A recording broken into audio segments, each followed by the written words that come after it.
ఇంత ప్రశాంతంగా ఈ మీటింగ్ జరిగినందుకు మురళి గారికి ప్రత్యేక కృతజ్ఞతలు. ఈరోజు మార్నింగ్ సోషల్ మీడియాలో పెట్టినాం. ఎందుకంటే ముందు రోజు పెడితే ఇది సరిపోవట్లేదు. సమస్య ఏమవుతుందంటే క్రౌడ్ పోయినసారి వెంకటరెడ్డి గారు వచ్చినప్పుడు అసలు ఒక 2-3 వేల మంది వచ్చింది. చాలా సమస్య అయింది. సినిమా ఫంక్షన్ కాకుండా అది పూర్తిగా పొలిటికల్ ఫంక్షన్ అయిపోయింది. సో ఈసారి చాలా ప్లానెడ్గా మార్నింగ్ దాన్ని సోషల్ మీడియా ఎవరిని పిలవాలని కూడా కాకుండా ఈ పాట యొక్క ఔన్నత్యం తెలవాలంటే ఆ జెండాలు పేది తర్వాత అందరూ మెసేజెస్ పోవాలనే ఉద్దేశంతో దీన్ని ప్లాన్ చేసిండ్రు. సో దానికి ప్రత్యేకంగా కనకదుర్గ గారికి మా మురళి గారికి కృతజ్ఞతలు. అయితే ఇది మొదలు మాట్లాడాల్సిన అవసరం నాలాంటి వాళ్ళకు రాదు భవిష్యత్తులో. ఎందుకంటే ఈ సినిమా మాట్లాడుతుంటుంది. ఇది రెండో వేదిక.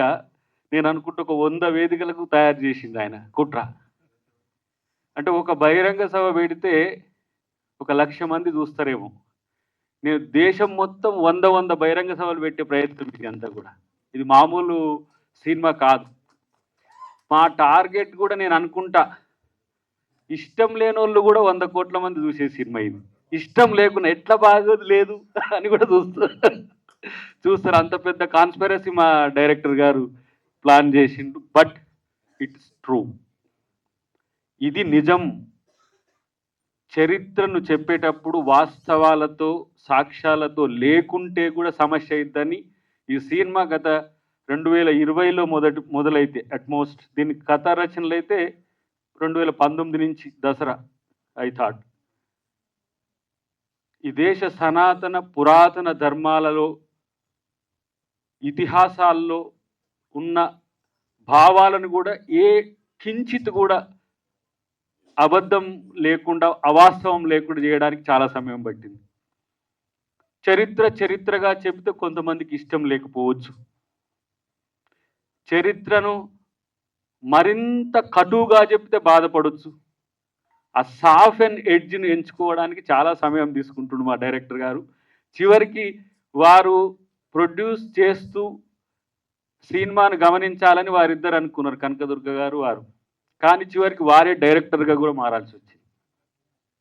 అంటే ఆ కథా గమనాన్ని ఆ లోతైన అంశాన్ని విశ్లేషిస్తూ సమాజానికి అందించే క్రమంలో స్పర్ధలు పెరగకుండా ఉండే ఒక ప్రయత్నం కూడా జరగాల్సిన అవసరం ఉండే.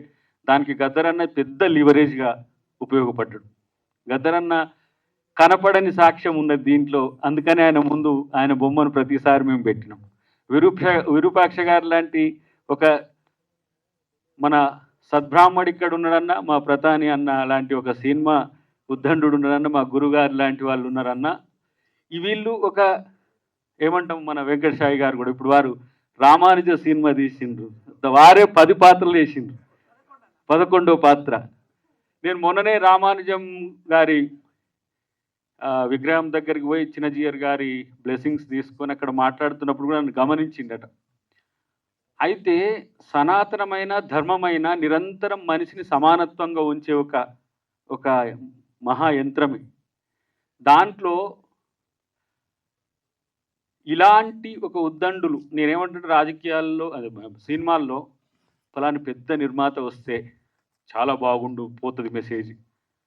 తర్వాత పెద్ద ఏమంటారు హీరో వస్తే నేను కొన్ని సినిమా ఫంక్షన్లకు పోయినా ఆ సినిమా ఫంక్షన్ లెక్క కాకుండా తోపులాట లెక్క ఉంటుంది. ఆ వచ్చిన వాళ్ళు ఏందో దాన్ని ఏందో. మొన్న కూడా మనది అట్నే అనిపించింది నాకు. ఆ క్రౌడ్ తర్వాత ఫోటోలు దిగుడు దీనికే. కానీ ఈ మెసేజ్ కూడా సమాజానికి పోవాలి. ఇప్పుడు వీళ్ళందరూ ఇచ్చేది కూడా కూల్గా వెళ్ళాలి. మా మౌనశ్రీ మౌనంగా మైన్ అయిండు. నేను చూస్తున్నా, అంటే నాకు వస్తున్న ఫీడ్బ్యాక్ దాదాపు మన తెలుగు వాళ్ళు ప్రపంచంలో ఏ దేశంలో ఉన్నా కూడా రాజకీయాల్లో కనెక్టివిటీ ఉంటారు. ఈ మధ్య కొత్త వింత వచ్చింది ఏంటంటే అద్దంకి దయాకర్ హీరోయిన్. ఇది ఎట్లా చూసి ఇది వీడేనా కాదా, ఇదొక పెద్ద చర్చ. ఎందుకు కీరవాణి గారి పాట రిలీజ్ అయిన తర్వాత గదరన్న పాట వాళ్ళు ఏమనుకున్నారంటే ఇది ఒక గదరన్న ప్రైవేట్ ఆల్బమ్ అనుకున్నారు.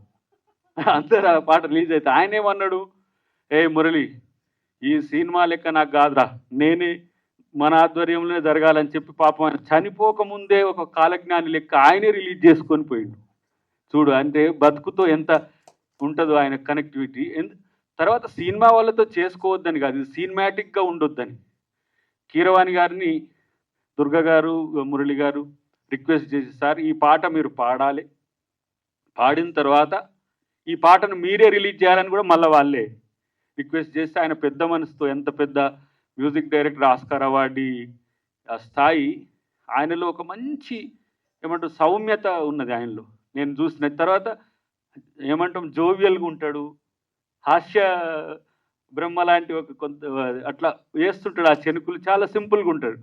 మొన్న ఈ తెలంగాణ రాష్ట్ర గీతం చేసేటప్పుడు ముఖ్యమంత్రి గారు మేమంతా ఆడనే కూర్చున్నాం, క్యాబినెట్ అంతా ఆడ కూర్చున్నాం.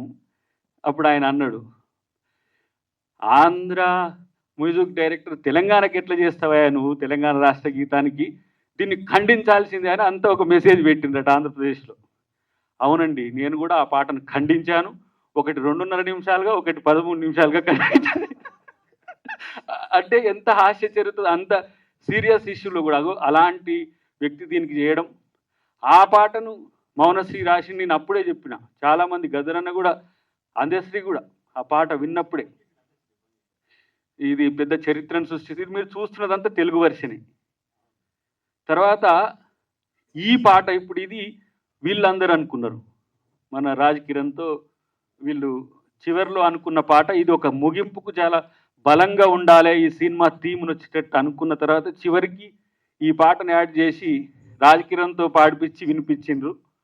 ఈ పాట నిజంగానే ఇంతకుముందు మా వెంకటన్న అన్నట్టు అది గ్రామానికి పోవాల్సిన పాట, అది గ్రామానికి అదొక ఉద్యమం లెక్క పోవాల్సిన పాట. సినిమా అంటే కేవలం ఒక ఎంటర్టైన్మెంటే కాదు, ఒక ఇన్ఫోటైన్మెంట్ కూడా ఉండాల్సిన పాత్ర ఉన్నది. దాంట్లో ఈ పాట చాలా సీరియస్గా పోద్దని నేను నమ్ముతున్నా మౌనశ్రీ. ఇంకో మౌనరాగం ఒకవైపు అయితే రౌద్ర రూపం ఇంకొక వైపుగా రాజకిరణ్తో చేయించినట్టుగా నేను భావిస్తున్నా. మిత్రుడు భరత్ గౌడ్ కూడా తక్కువ నన్ను అంటే చూడలేదు అనుకుంటా, కానీ నేను హీరో అవుతానైతే అనుకోలేదు. సో నేనంటే భవిష్యత్తులో అంటే మీలాంటి వాళ్ళతో అందరితో కూడా కలిసేది ఉన్నది. అల్లాబక్షి గారు అయితే నాకు పరిచయం ఇప్పుడే, కానీ కొత్త వారు ఈరోజు నాకు పర్యావరణం మీద అందబాలికల స్కూల్లో పర్యావరణ ప్రెడ్జ్ చేయడానికి పోతే మా నిజాంజీ కలిసిండు. 11 o'clock నాకు కలిసిండు. వారి పరంపర 9వ మనిషి. ఇప్పుడు ఆయన నిజాం ఉన్నట్టే ఇక్కడ మనకి ఈడ. సో ఆయన ఎంత మంచి వ్యక్తి చూడండి, వాళ్ళ కల్చర్ ఎంత ఉందో. ఈ మూవీ కూడా హిందూ, ముస్లిం, క్రిస్టియన్ ఈ దేశంలో ఉండే మతాలన్నిటిని కలిసిపోదామనే కాబట్టి ఇక్కడ హిందూ, ముస్లిం ఇక్కడ ఉన్నారు, క్రిస్టియన్ అక్కడ రాజకిరణ్, ఈ పాట రాసిన రాజకిరణ్. కాబట్టి కలిసి ఉందాం అనే పాట ఇదే, దాంట్లో భావం కూడా ఇదే. సరే ఎక్కువ సమయం కాకుండా 1-2 నిమిషాల్లో నేను కన్క్లూడ్ చేస్తాను, ఎందుకంటే పెద్దోడు మన రామకృష్ణ అన్న మాట్లాడాలి. ఈ సినిమా దేశంలో నేను అనుకుంటున్న ఎమ్మెల్యేలు, మంత్రులు, ముఖ్యమంత్రులే కాదు, భవిష్యత్తులో సామాన్యుడి మీద చర్చ పెట్టుకునే ఒక పరిస్థితి వస్తుంది. ఊరికనే అద్దంకి దయాకర్ కలర్ వేసుకొని సినిమా నటుడిగా కాలే. మిత్రులు తను నేను మర్చిపోయా, ఎస్పీ గారు దీన్ని ఒక పొలిటికల్ హీరో ఫార్మేట్ను ఎందుకు ఎంచుకున్నాడు బొమ్మకు మురళి గారు అనేది ఈ సినిమా చూసిన తర్వాత అర్థమవుతుంది. దీన్ని ముందు బయోపిక్గానే కన్వర్ట్ చేసి సమకాలీన రాజకీయాలకు పెట్టాలని ఒక ఆలోచన ఉండే. సో బయోపిక్తో కలిపితే నిడివి పెరుగుతున్నది, ఒక 2.5-3 minutes 3 hours దానికి పోతున్నది. సో కంటెంట్ క్యారియర్ ఇంపార్టెంట్ అనే ఉద్దేశంతో మనం 7 ages అనేది ఉంటుంది. దానికి ముందు దానికి తర్వాత కథను పెట్టిండు. అది వాస్తవంగా మీరు అందరు చూస్తే ఇది మన చరిత్ర నా అనుకునే స్థితి. మేము ఒకవేళ స్టోరీ నేరేషన్ ఫస్ట్ రీల్ నుంచి 14th reel వరకు చెప్పినా మిమ్మల్ని అయితే సాటిస్ఫై చేయలేము. ఒకవేళ ఈ సినిమా చూసిన తర్వాత మళ్ళీ చూడాల్సి వస్తుంది అర్థం చేసుకోవడానికి. సుమన్ గారు కథ విన్నప్పుడు మళ్ళీ ఒక్కసారి చెప్పు అని అన్నాడు. మళ్ళీ కూర్చోబెట్టి అసలు గద్దరన్న కూడా ఫస్ట్ నీ పాట రాయాలంటే మీ కథ ఏందో తెలుసుకోవాలి, ఏదో సన్నాసిగా లేదో వీడు దయాకర్ గారిని బయోపిక్ తీస్తున్నట్టుంది అనుకొని వచ్చిండు. ఇక కూర్చున్నాక ఇక మొత్తం ఇక లంచ్ అయిన దానికి అయిపోయిన తర్వాత మళ్ళీ ఆఫ్ విన్నాడు. ఒరే వీళ్ళలో విషయం ఉన్నది రోయ్, నేను పాట వాడాల్సి వచ్చేటట్టుందని మళ్ళీ ఒకసారి విన్నాడు ఆ స్టోరీ. విన్న తర్వాత కంటెంట్కు గద్దరన్న పాట వినండి, మీకు స్టోరీ కొంత అర్థమవుతుంది. కీరవాణి గారి పాట వినండి, మీకు స్టోరీ కొంత అర్థమవుతుంది. ఇప్పుడు మనోడు రాజకిరణ్ పాట వినండి, మొత్తం అర్థమైపోతుంది. కానీ ఏం తీసిండు అర్థం కాక మీరు గొప్పని చూడాల్సి ఉంది. అసలు దీన్ని ఏం తీసిండు మురళి దయాకర్ అంటాడు, అసలు నటిస్తాడా, ఇది పొలిటికల్ జోకర్ అవుతాడా వీడు ఏందని చెప్పి ఒక ప్రమాదం కూడా ఉంటుంది. కానీ ఆ ప్రమాదం నుంచి బయటపడేసింది అటో ఇటో. మొదట్లో ఒక 40 రోజుల పాటు దీనికి ట్రైనింగ్ అయినప్పుడు నేను అనుకున్న వచ్చి అన్న వడరా నాయన అనుకున్నా. అంటే ఈ కండ్లు కొట్టడం ఒకటి, తర్వాత ఇప్పుడు ఈ కెమెరాలు అంటే మనం మాట్లాడుతుంటే తీసుకుంటారు, అయ్యో వాటితో మనం మాట్లాడాలి, ఇదెక్కళ్ళు లేరా నాయన నేను ఊరికే ఉండక ఇదెక్కడ పోతా అని ఒక 2-3 డేస్ అయితే ఒక జ్వరం వచ్చినట్టు వండుకున్నట్టు వండుకున్నా. షూటింగ్ టైంలో పోవడం, ఆ క్యారీ వ్యాన్లో వండుకోవడం, షూటింగ్ అనేది లేవడం, భయపడు యుద్ధానికి పోతున్నట్టు ఎవడెక్కడికి వెళ్ళి వేస్తాడు అని. తర్వాత మనోడు రవిప్రకాష్ ఫస్ట్లో, ఈ మధ్య వీళ్ళు ఫస్ట్ సెకండ్లలో ఉండే వాళ్ళు కొంచెం ఇంద్రజ గారు ఉండే. ఈజ్ ఆఫ్ యాక్షన్ అనేది ఎట్లా, అసలు కెమెరా ప్యాషనేట్గా ఎట్లా ఉండాలి, మనం కెమెరా ప్రోగా ఎట్లా ఉండాలి కొంత నేర్పిండు. డైరెక్టర్లు చెప్పిన ఆడికి పోయేసరికి మన సేమ్ కేసు, మళ్ళీ ఆడికి పోయేసరికి కొత్త అవుతుండే. కానీ తర్వాత 2 రోజుల కోసం క్లైమాక్స్ బుక్ చేసుకుంటే 2 గంటల వరకు అయిపోయేసిన. అంటే లాస్ట్ సీన్స్ అన్నీ కూడా చాలా ఫాస్ట్గా. ఇక నీ పాత్రలో నువ్వు నటించడానికి ఇంత కష్టపడుతున్నావేమన్నా అంటే అది నటన కదా అంటున్నా నేను, కానీ నాలాగా ఉండడం ప్రయత్నం చేస్తలే నేను. నాదే పాత్ర దంకి దాకరి దాంట్లో.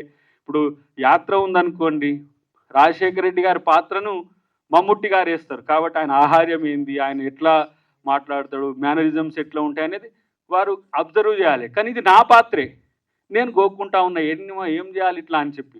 దాన్ని సంపూర్ణంగా చేయడానికి మురళి గారు రేపు ఇండియాలో ది బిగ్గెస్ట్ సెర్చింగ్ డైరెక్టర్ అవుతాడు. మీరు గుర్తుపెట్టుకోండి, బిగ్గెస్ట్ సెర్చింగ్ డైరెక్టర్ అవుతాడు. ఇలాంటి సినిమాలు తీయడానికి దమ్ము ఉండాలి, దమ్ము, డబ్బు కాదు. ఓడు 100 కోట్లు పెట్టినా అంటాడు, 200 కోట్లు పెట్టినా అంటాడు, ఓడు 2000 కోట్లు వచ్చినాయి, ఒకడు 3000 కోట్లు వచ్చినాయి. సమాజానికి ఏం ఉపయోగపడ్డది నీది? ఏదిరా స్వామి నీ వల్ల లాభం, ఏమిరా బాలరాదు నీ వల్ల అన్నట్టుగా ఈ సినిమా రేపు యూత్కి ఎంటర్టైన్మెంట్ అయ్యే పాట కూడా వస్తుంది. దానికి రాహుల్ సిప్లిగంజ్ గారితో మాట్లాడిన మన చరణ్ అర్జున్ చేస్తాడు దానికి. అంటే యూత్ ఇది ఏదో పెద్ద గ్రంథం ఉన్నట్టున్నదన్న ఇదంతా. సినిమా టైటిల్ చూస్తే ఆ ఇండియా ఫైల్స్ అంటే కాశ్మీర్ ఫైల్స్ లెక్క, ఏదో కేరళ అట్లా ఉన్నట్టు కాదు. ఇది ఒక సరళీకృత పద్ధతిలోనే సనాతనాన్ని చెప్తూనే భవిష్యత్తులో ఇప్పుడు జరుగుతున్న రాజకీయాలు, రేపు పోతున్న రాజకీయాలు, మనం ఎట్లా ఉండాలని చెప్పి ఒక సింపుల్ లైన్ స్టోరీ. కానీ దీంట్లో ఎన్ని కాంప్లికేషన్స్ ఉన్న వాటిని ఇట్లా తుంచుకుంటూ మురళి గారు పోయిన ప్రయత్నం. తర్వాత ఈ సినిమా తీసే క్రమంలో తను పడ్డ శ్రమ నాకు తెలిసి ఇంకెవరు ఏ డైరెక్టర్ కూడా ఏ సినిమాకి కూడా పడరు. దాన్ని మోస్తూనే ఉన్నాడు. ఇంకా దాన్ని నేను నటించి అయిపోయినా అప్పుడప్పుడు నటిస్తున్నా వచ్చి, కానీ తను జీవించాల్సి వస్తుంది నిరంతరం 4 సంవత్సరాల నుంచి. ఇప్పుడు నేను యాక్చువల్గా ఢిల్లీ నుంచి దీని కొరకు వచ్చిన మళ్ళీ పోతూనే ఉన్నా. కానీ తను పడుతున్న కష్టానికి నేను సహకరించకపోతే నేను సామాజిక ద్రోహినైతే అనుకున్నా.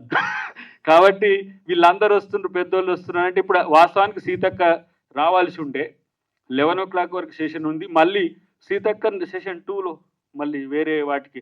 నేను అనుకుంటున్నా ఇది దేశం మొత్తంలో కూడా పెద్ద చర్చకు కారణమవుతుంది. దానికి సిద్ధంగా ఉండాల్సిన పాత్ర కోసం నాకు పాత్ర ఇచ్చిందని నేను అనుకుంటున్నాను.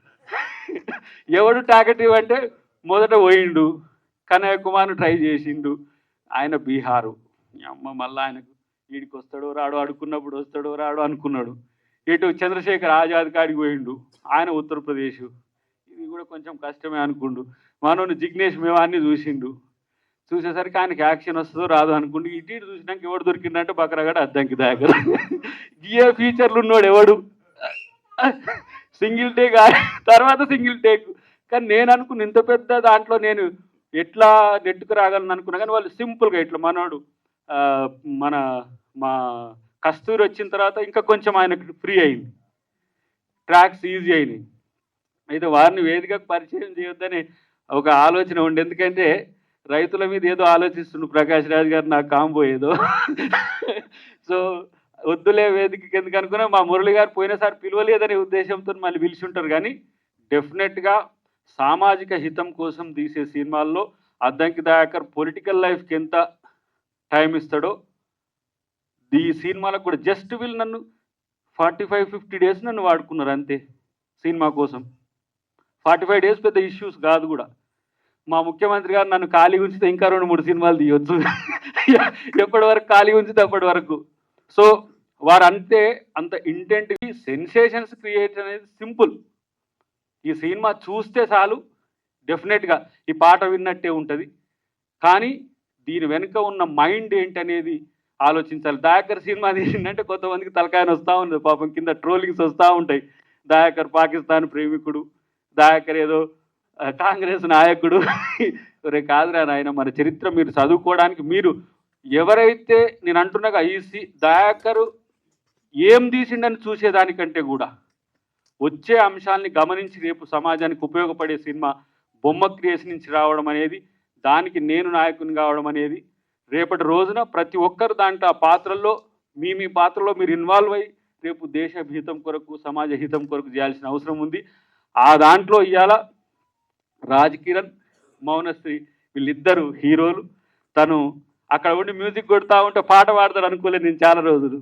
చివరికి ఇంత మంచి పాటను ఇచ్చినందుకు బొమ్మ క్రియేషన్ హౌస్కి కూడా మీ యొక్క సేవలు ఇచ్చినందుకు చెప్తూ, చివరగా రాజకీయమైన మూవీస్ అయినా ప్రజా సేవ అయినా అంటే ప్రజా సంఘాలు చేసేదైనా ఎవరు చేసేదైనా అల్టిమేట్గా ఎవరైతే పేదలు ఉంటారో, ఎవరైతే కింది వర్గాల వాళ్ళు ఉంటారో, ఎవరైతే అణిచివేయబడుతున్న వాళ్ళు ఉంటారో, ఎవరైతే సమాజంలో నష్టపోతున్న వాళ్ళు ఉంటారో వాళ్ళకి కూసింత ఊరటనిచ్చే విధంగా మూవీస్ కానీ రాజకీయాలు కానీ ఇతరత్ర ఏవైనా ఉంటే మంచిదనే ఉద్దేశంతో మనం ఆలోచించాల్సిన అవసరం ఉంది. ఈ సినిమా అదే చెప్తుంది చివరికి.